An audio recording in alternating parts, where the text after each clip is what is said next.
One, two, three.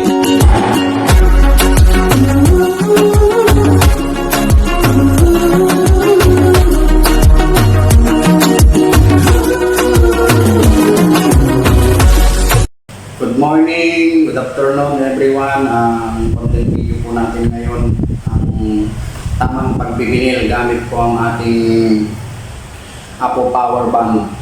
Ito po ang pinaka-effective sa pandikit ng ating binil.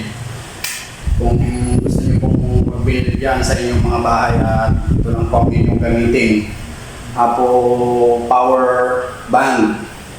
Sa tamang paggamit po ng ating pagpahid ng binil na to ay huwag po makapal, manipis lang po upang hindi po siya pukol-pukol pag ating dinikit at puspusin lang natin yung ating nibibinil sa pantay na makinis na simento na ito. Panoorin niyo kung paano po gumawa ng pangpahid natin gamit ang gunting.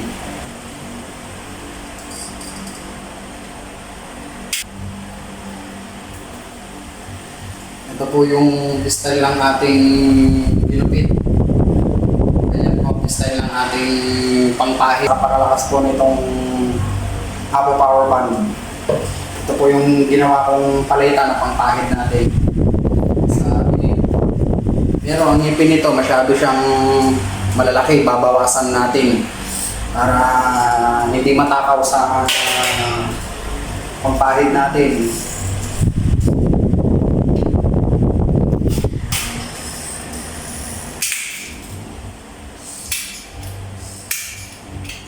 Basta may pangpahid po tayo sa ating Apo Power Band. So ito na po yung ating na gunting. Maliliit lang siya, maliliit lang yung putol. Kaya panoorin nyo yung aking pagbibinil gamit ang Apo Power Band na ito. May malaki po ito, 4 liter.